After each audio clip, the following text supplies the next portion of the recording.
सभी का स्वागत है गॉस लॉ वाली सीरीज के तीसरे लेक्चर में। पिछले लेक्चर में हम लोगों ने गॉस लॉ का यानी गॉस थ्योरम का डेरिवेशन देखा था और उससे रिलेटेड कुछ इंपॉर्टेंट पॉइंट्स देखे थे। आज हम लोग देखेंगे गॉस लॉ से रिलेटेड कुछ न्यूमेरिकल्स। तो शुरू करते हैं आज का लेक्चर। तो फर्स्ट न्यूमेरिकल में क्या है कि एक ए साइड का एक क्यूब है, ठीक है, इसके सेंटर पर क्यू चार्ज रखा हुआ है। तो हमें पहली चीज जो पता करनी है कि इस क्यूब से टोटल कितना फ्लक्स एसोसिएट होगा, ये फर्स्ट वाला। तो जो हमारा पहला आंसर है, फर्स्ट आंसर कि क्यू चार्ज है ना, तो टोटल इन चार्ज कितना है क्यू, यानी इसके क्यूब के अंदर जो चार्ज है एनक्लोज वो कितना है क्यू, ठीक है। तो जो फाई नेट होगा ये क्या होता है Q in upon epsilon not के। तो मान लेते हैं कि कोई मीडियम नहीं दिया तो एयर ही मान लेते हैं, यानी के की वैल्यू 1 और क्यू इन कितना हो जाएगा क्यू। तो जो फाई नेट होगा वो कितना हो जाएगा क्यू बाई एप्सिलॉन नॉट, पहला आंसर। सेकंड क्या है, flux associated from any surface. तो देखिए क्या है कि ये सेंटर पे रखा हुआ है ना, यानी हर सरफेस से इसकी डिस्टेंस क्या होगी सेम होगी। तो इसका कहने का मतलब है कि हर सरफेस तक इससे जाने वाली जो इलेक्ट्रिक फील्ड लाइंस की डेंसिटी है वो भी सेम होगी। और 6 सरफेसेस होते हैं तो जो टोटल एसोसिएटेड फ्लक्स है किसी एक सरफेस पर उसका कितना 1/6 टाइम पहुंचेगा। तो जो फाई डैश होगा ये हो जाएगा Q by epsilon not into 1/6, ठीक है, यानी क्यू बाई 6 एप्सिलॉन नॉट, इतने वेबर का यहां पर ये फ्लक्स एसोसिएट होगा। इसके बाद देखते हैं इसमें और क्या क्या संभावनाएं हो सकती हैं, ठीक है। मान लीजिए इसकी जगह ये क्वेश्चन ना होता और एक शायद एनसीईआरटी में इस तरह का क्वेश्चन दिया हुआ है, इसको आप नोट, ये बहुत इजी सा लॉजिक है, ठीक है। आगे आपको एक दूसरा क्वेश्चन दिखाता हूं, वो एनसीईआरटी में एक एग्जांपल है शायद, कि हमारे पास ये इस तरीके से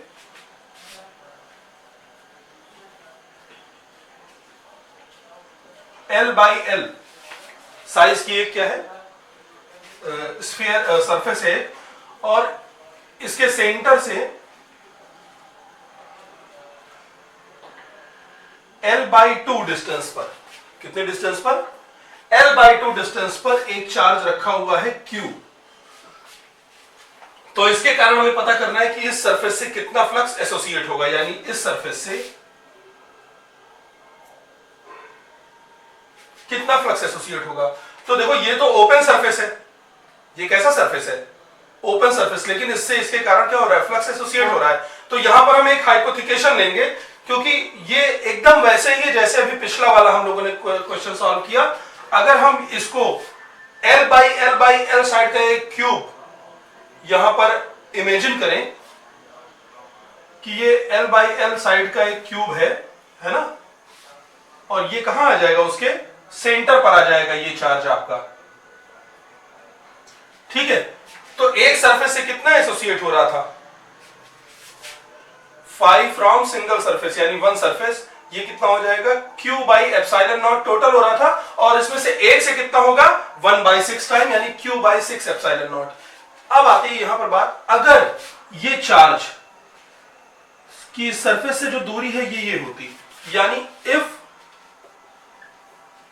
distance from surface is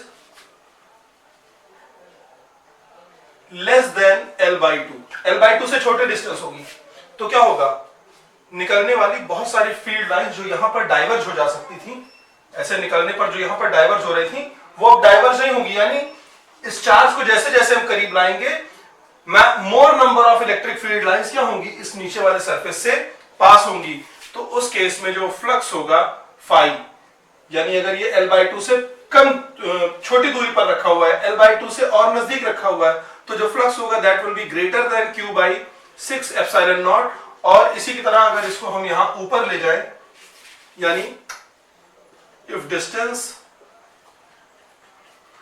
is greater than L/2, तो क्या हो जाएगी फ्लक्स डेंसिटी कम हो जाएगी, यानी लाइंस दूर दूर हो जाएंगी, and phi will be less than Q by epsilon naught into 6, ठीक है। तो यहां पर कल मैंने आपको एक चीज बताई थी कि चार्ज की पोजीशन गॉसियन सरफेस के अंदर ये डिपेंड नहीं करती कि नेट फ्लक्स कितना एसोसिएट होगा, तो वहां ध्यान रखिएगा कि वहां नेट फ्लक्स की बात की थी। इस केस में भी अगर हम पास ले आते हैं तो इस वाले से अगर ज्यादा हो रहा है फ्लक्स एसोसिएट, तो इधर वाले से क्या हो जाएगा, कम फ्लक्स एसोसिएट होगा। यानी इंडिविजुअल सरफेस से तो एसोसिएट होने वाले फ्लक्स की वैल्यू चेंज होगी, लेकिन अगर हम टोटल फ्लक्स देखेंगे तो वो फिर से कितना आ जाएगा, वही कांस्टेंट वैल्यू आ जाएगी, वही Q बाई एप्सिलॉन नॉट के आएगा। लेकिन चार्ज की पोजीशन ऊपर नीचे या आगे पीछे करने पर क्या हो जाएगा, जो अलग अलग किसी कंप्लीट सरफेस के जो अलग अलग पार्ट है उनसे एसोसिएट होने वाले फ्लक्स की वैल्यू में चेंज आएगा। इसका मतलब कि यहां पर एक कॉन्सेप्ट क्या आया कि position of charge matters for flux associated to different sections of a closed surface, but as a whole net flux associated from the complete surface remains unchanged। यानी अगर हम चार्ज की पोजीशन को उसके सेंटर से ऊपर नीचे आगे पीछे करते हैं तो क्या होगा, जो इंडिविजुअल सरफेस है उससे एसोसिएट होने वाला फ्लक्स तो चेंज हो जाएगा, यानी इससे वो चेंज हो जाएगा, हो सकता है इससे भी चेंज हो जाए, इससे भी चेंज हो जाए, इससे छइयों में कुछ ना कुछ क्या हो जाएगा, चेंज आएगा। लेकिन जब सबका सम लिया जाएगा तो वो फिर से कितना आ जाएगा, Q बाई एप्सिलॉन नॉट। ठीक है, एक तो ये था। अब हम अपने चार्ज को इससे अंदर की जगह कहां ले जाते हैं, कॉर्नर पर ले चलते हैं, किसी एक एज पर ले चलते हैं, किसी एक सरफेस पर ले चलते हैं, तो देखते हैं क्या असर पड़ता है। अब सेकेंड वाले जो एग्जांपल है हमारे, इसमें हम लोग ये देखते हैं कि हम चार्ज को अलग अलग जगह पर देंगे, यानी इस क्यूब के सिरों पर दे देंगे या एजेस पर दे देंगे या सरफेसेस पर, फेसेस पर दे देते हैं। तो मान लेते हैं कि क्यू चार्ज को क्या किया गया है, यूनिफॉर्मली इसके सिरों पर, इसकी कॉर्नर्स पर दे दिया गया है। तो पता करना है कि टोटल फ्लक्स कितना एसोसिएट होगा। तो if charge Q is distributed uniformly on पहला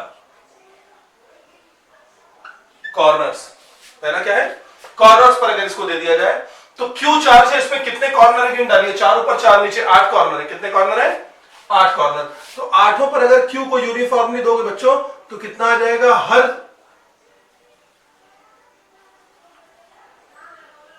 Q को यूनिफॉर्मली 8 हिस्सों में हम बांटेंगे। Q को कितने हिस्सों में बांटेंगे, 8 हिस्सों में, और हर हिस्सा कितने का आएगा, Q बाई 8। तो यहां भी Q बाई 8, यहां भी Q बाई 8, यहां भी Q अपॉन 8, यहां भी Q by 8, Q by 8, Q by 8, Q by 8, Q by 8। लेकिन इस सिरे पर क्या है कि Q बाई 8 है पूरा, ठीक है ना, Q बाई 8 है, लेकिन ये Q बाई 8 चार्ज का, ये पूरा का पूरा चार्ज इस क्यूब के अंदर नहीं है, इसका केवल एक हिस्सा ही क्यूब के अंदर है, बाकी पूरा का पूरा अगर स्फीयर माने चार्ज का तो वो तो बाहर रखा हुआ है ना। यानी एक्स वाई और जेड एक्सिस के अंदर, जैसे हम लोग मान लीजिए इस तरीके से हमने किया है ना, ठीक है, एक प्लेन को दो एक्सिस में कितने हिस्सों में बांटा, 4 हिस्सों में। कितने हिस्सों में बांटा, 4 हिस्सों में बांटा, यानी ये क्या बन गए, क्वाड्रेंट्स बन गए। अगर अब हम एक तीसरी एक्सिस लगा दें, है ना, इसको अच्छे से समझने के लिए आप लोग क्या करिए, आपके घर में क्या होगा, आलू, प्याज, अमीर बच्चों के घर में फल भी पाया जाता है ना, तो उसको ले लीजिएगा और उसको 3 परपेंडिकुलर डायरेक्शंस में काटिएगा। तो सपोज कीजिए कि अगर कोई एक, यहां पे मैंने लिया नहीं वरना भी आपको काट के दिखाता, मैं किचन का काम भी बहुत अच्छा कर लेता हूं। तो एक आलू है, इसको सबसे पहले आप एक्स एक्सिस पे काटिए, 2 हिस्से हुए, फिर वाई एक्सिस पे काटिए, कितने हुए, 4 हिस्से हो गए, दोनों के दो दो हिस्से हो गए, 4 हिस्से हो गए। अब उसके बाद क्या करते हैं, x कट चुका और y कट चुका, ठीक है। अब क्या होगा, अब z कटेगा। तो एक बार हम लोगों ने ऐसे काटा, एक बार ऐसे काटा, y कट गया। अब क्या करते हैं, एक बार ऐसे तिरछा काट देते हैं, आगे से सामने से पीछे तक। तो जो 4 हिस्से हुए थे उनके भी दो दो हिस्से हो गए, यानी अब टोटल कितने हो गए, 8 हिस्से हो गए। तो कहने का मतलब है कि इस तरीके से अगर हम लोग देखें एक्स वाई और जेड एक्सिस, तो यहां पर कितना बनेगा हमारा, इसका 1/8 हिस्सा।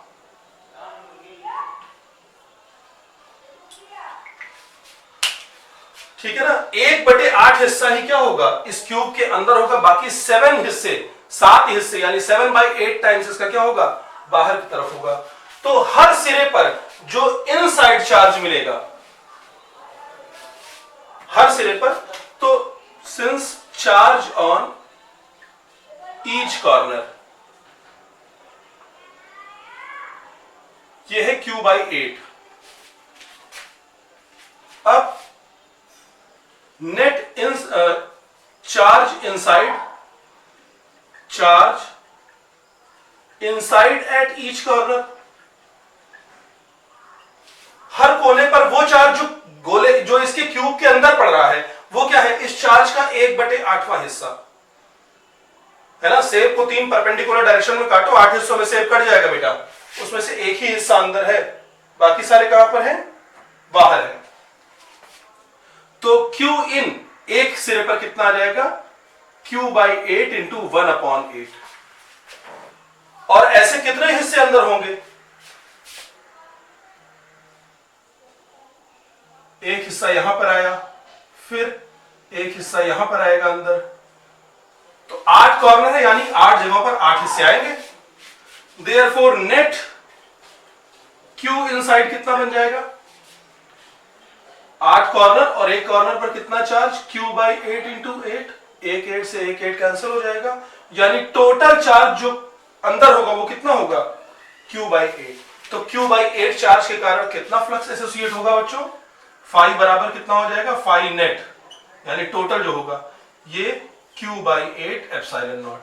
ठीक, किसी एक सरफेस से तो इसका 1/6 टाइम, किसी पूछा जाए कि किसी एक सरफेस से कितना एसोसिएट हो रहा है, तो उसको हम क्या लिख देंगे, Q/8 एप्सिलॉन नॉट इंटू 1/6, यानी Q/48 एप्सिलॉन नॉट। क्लियर है। तो ये चीज इसको आप नोट कर लीजिए, है ना। ये इसमें वास्तव में गॉस लॉ ना तो लग रहा है, हमें केवल यहां पर देखना है कि कितना चार्ज इसके अंदर जा रहा है। ठीक है, अब देखते हैं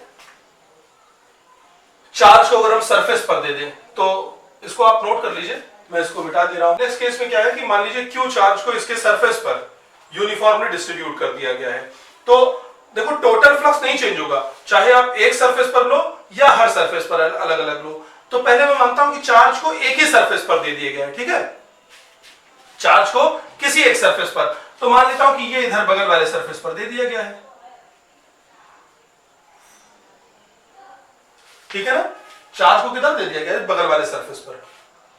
तो अब सपोज करिए कि क्या है, एक चार्ज है, अब अगर इसको यूनिफॉर्मली एक सरफेस पर दिया गया तो ये क्या है, आधा तो सरफेस के अंदर होगा और आधा सरफेस के बाहर। तो व्हेन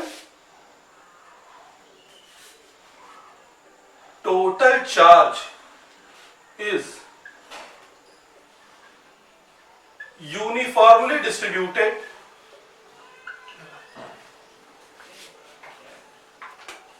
ऑन एनी सरफेस,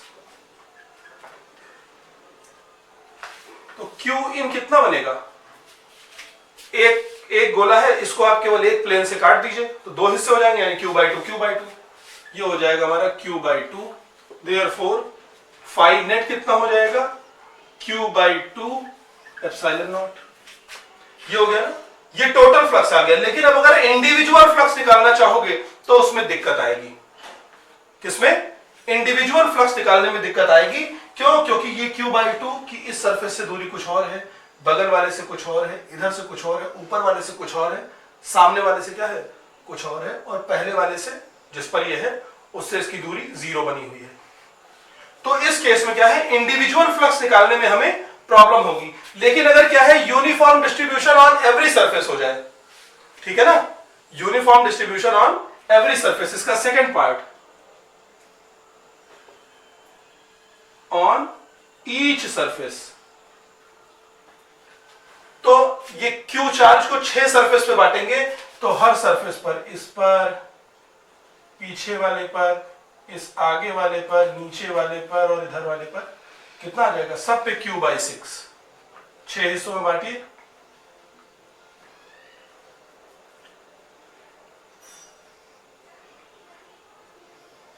और हर Q/6 आधा अंदर आधा बाहर, यानी जो नेट Q इन मिलेगा, यहां पर Q इन जो मिलेगा, ये एक सरफेस पर Q इन कितना मिल रहा है, एक सरफेस पे चार्ज कितना है Q/6, उसका आधा यानी इंटू 1/2, ये तो Q इन मिल रहा है। और ऐसे कितने Q इन मिल रहा है, 6 Q इन, यानी अब भी नेट Q इन कितना है Q/2, फाई नेट कितना हो जाएगा Q/2 एप्सिलॉन नॉट। अब यहां पर क्या है, चूंकि हर चार्ज का डिस्ट्रीब्यूशन हर तरफ हर डायरेक्शन में क्या है, यूनिफॉर्म है, इसलिए अब जो है हर सरफेस से एसोसिएटेड जो फ्लक्स होगा वो क्या हो जाएगा, 1/6 करके हम फाइंड कर सकते हैं। एक तो ये बात। अब इसी में क्या कर दिया जाता बच्चों, कि अगर इसको यहां साइड इस पर दे दिया जाता, एज पर दे दिया जाता, इस चार्ज को कहां दे देते हैं हम लोग, ये जो इसकी एजेस है यानी साइड्स हैं, कितनी साइड होंगी, 4 ऊपर 4 नीचे और 4 कनेक्टिंग।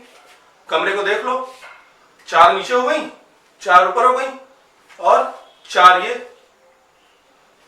ठीक है।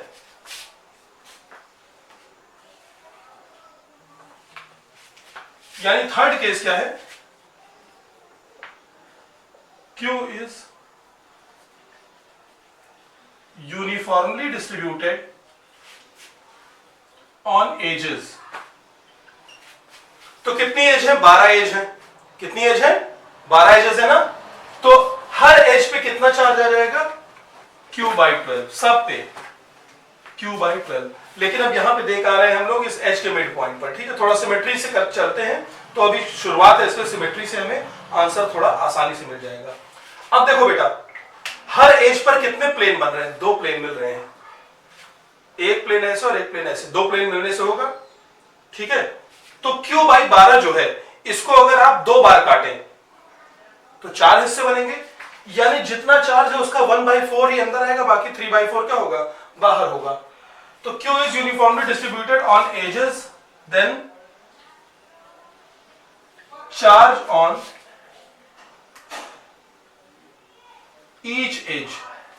हर एज पर कितना चार्ज होगा, देखें, हर एज पर यहां पर कितना चार्ज होगा, ईच एज, हर एज पर यहां पर चार्ज होगा Q/12 एंड Q इन कितना बनेगा, देखो, एक पर, एक एज पर Q/12 का 1/4, क्यों, क्योंकि एक बॉल है, इसको एक प्लेन ऐसे काटे और एक प्लेन ऐसे काटे, है ना, तो 4 हिस्से बनेंगे और उनमें से एक ही अंदर है, बाकी 3 क्या है, बाहर है।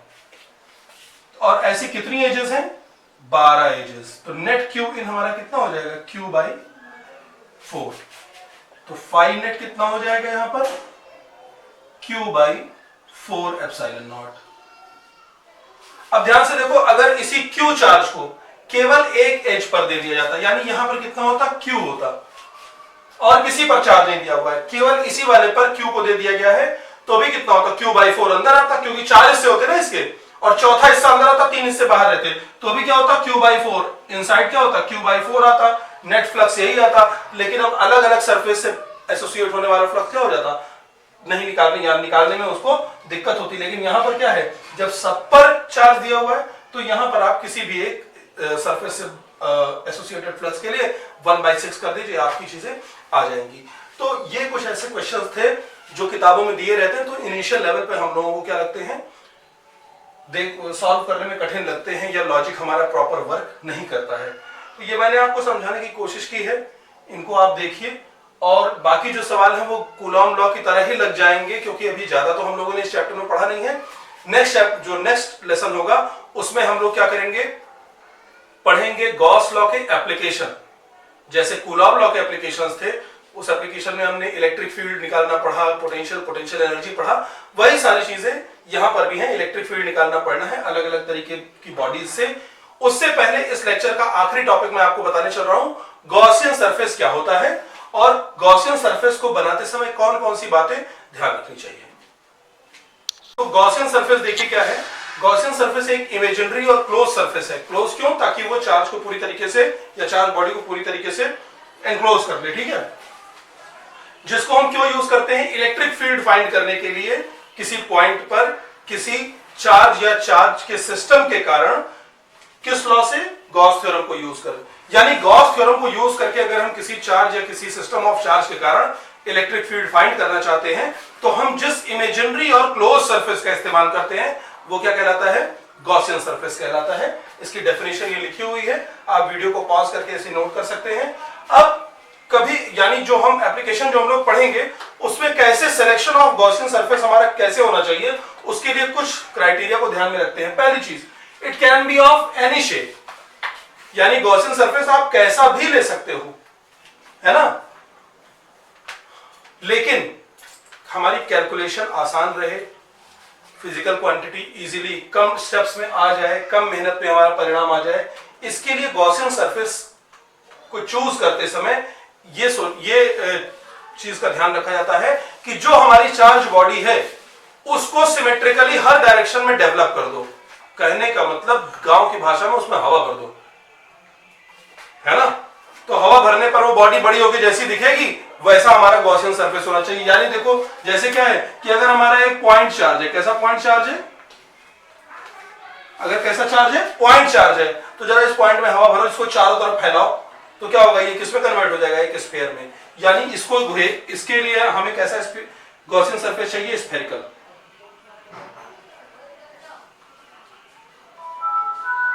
तो पॉइंट चार्ज अगर हो, पॉइंट चार्ज के अलावा अगर हमारे पास मान लीजिए कोई चार्ज स्फीयर है तो उस स्फीयर में हवा भरो तो बड़ा स्फीयर हो जाएगा, है ना। पॉइंट चार्ज है या इसकी जगह एक क्या है, हमारे पास एक गोला है उस पर चार्ज दिया गया है, इसको डेवलप करिए तो एक बड़ा गोला बन जाएगा। तो अगर हमारे पास अगर क्या हो, एक स्फेरिकल कंडक्टर या स्फेरिकल चार्ज बॉडी हो तो उसको घेरने वाला क्या होगा? उससे बड़ा स्फीयर होगा, ठीक है ना। तो पॉइंट चार्ज या स्फीयर के केस में हमारा गॉसियन सरफेस कैसा होगा? स्फेरिकल होगा। तो इसके लिए कैसा आएगा? स्फेरिकल गॉसियन सरफेस, ठीक। अच्छा, इसके बाद क्या है, अगर मान लो कोई लीनियर कंडक्टर है, यानी एक तार है, इसके ऊपर हम लोगों ने चार्ज दे दिया है, पॉजिटिव चार्ज, ठीक है। हवा भरो, तार फूलेगा, सिलेंडर जैसा दिखने लगेगा, है ना। तार अगर चारों दिशाओं में फूले तो कैसा हो जाएगा? मोटा हो जाएगा ना। यानी अगर हमारी लीनियर चार्ज डिस्ट्रीब्यूशन है ना, यानी लीनियर चार्ज अगर है तो उसको घेरने वाला गॉसियन सरफेस कैसा होगा? सिलेंड्रिकल। कैसा होगा? Cylindrical Gaussian surface. क्लियर है? यानी लीनियर चार्ज, अगर आवेश को एक सरल रेखा में दे दिया जाए तो चार्ज डिस्ट्रीब्यूट हमारा जो गॉसियन सरफेस है वो कैसा हो जाएगा बेटा? सिलेंड्रिकल हो जाएगा, ठीक। इसके अलावा अगर हमारे पास मान लीजिए शीट है, क्या है? शीट।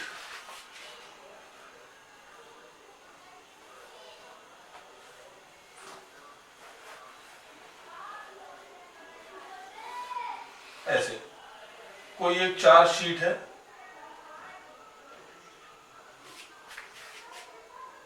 अब इस शीट को अगर आप पंप करेंगे तो क्या बन जाएगी? खोल के क्यूब भी बन सकती है ना। लेकिन इस शीट पर हमें अगर ये ना इनफाइनाइट शीट हो, यानी बहुत बड़ी शीट हो, तो हमारा गॉसियन सरफेस बहुत बड़ा बनेगा। तो उसके लिए हम क्या करते हैं? फिर डेंसिटी का यूज करते हैं, यानी चार्ज का डिस्ट्रीब्यूशन कॉन्टिन्यूअस है ना, तो हम एक छोटे से पार्ट में देख लेते हैं कि हमारी डेंसिटी कितनी है। तो छोटा सा पार्ट हमने ले लिया, ये एक डिस्क ले ली। अब इस डिस्क को जब आप पंप करेंगे तो क्या बन सकती है? या तो एक स्फीयर बन जाएगी, या क्या होगी, अगर इस डिस्क में और इस डिस्क को डेवलप किया जाए तो ये डिस्क ऐसी हो जाएगी, सिलेंडर जैसी हो जाएगी, एक इसको क्रॉस करता हुआ एक सिलेंडर बन जाएगा, है ना। अब जितना बड़ा हम एरिया लेते जाएंगे उतने बड़े क्रॉस सेक्शन का ये सिलेंडर हमारा बनता चला जाएगा। तो चाहे सिलेंडर भी ले सकते हैं या स्फीयर भी ले सकते हैं, लेकिन दोनों केसेस में सिलेंडर में मैथमेटिक्स दूसरी होगी, स्फीयर के केस में मैथमेटिक्स दूसरी होगी, ठीक है। तो हम कोशिश ये करेंगे जिसमें हर डायरेक्शन की इलेक्ट्रिक फील्ड हमारी आ जाए, ठीक है। तो एक तो ये हो गया गॉसियन सरफेस को देखते समय। इसी तरीके से अगर मान लो कि ऐसे एक चार्ज रिंग है या लूप है, कोई एक लूप है, इसको हम लोगों ने क्या कर दिया है, चार्ज कर दिया है ना। तो इस लूप को जरा हवा भर दो तो क्या बन जाएगी, एक रिंग बन जाएगी। यानी एक बेलन हो, एक सिलेंडर हो, उसको आप ऐसे मोड़ दीजिए, सिलेंडर को क्या कर दीजिए, मोड़ के उसके दोनों सिरे क्या कर दीजिए, आपस में जोड़ दीजिए, तो एक क्लोज सिलेंडर बन जाएगा। तो गॉसियन सरफेस कैसा होगा हमारा, क्लोज सिलेंड्रिकल हो जाएगा।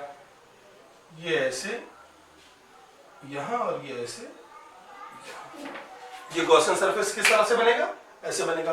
तो इस तरीके से ये हमारे दिमाग में एक आइडिया होना चाहिए कि हम कैसा गॉसियन सरफेस। तो गॉसियन सरफेस का क्या है तरीका कि गॉसियन सरफेस हमारी चार्ज बॉडी से ही डेवलप होना चाहिए। हमारी चार्ज बॉडी बड़े होकर के जो शेप को लेगी वो हमारा गॉसियन सरफेस होगा, है ना। जैसे छोटी छोटी जो सामान ढोने वाली टैक्सी होती है ना, जिसको डाला बोलते हैं, उसको अगर बड़ा कर दो तो क्या बनेगा, ट्रक बनेगा, ठीक है ना। तो अगर कोई हमारा चार्ज डाला है, चार्ज टैक्सी है, कैरियर, तो उसका गॉसियन सरफेस क्या हो जाएगा, ट्रक। और ट्रक का गॉसियन सरफेस क्या हो जाएगा, बड़ियों की मालगाड़ी बन जाएगी,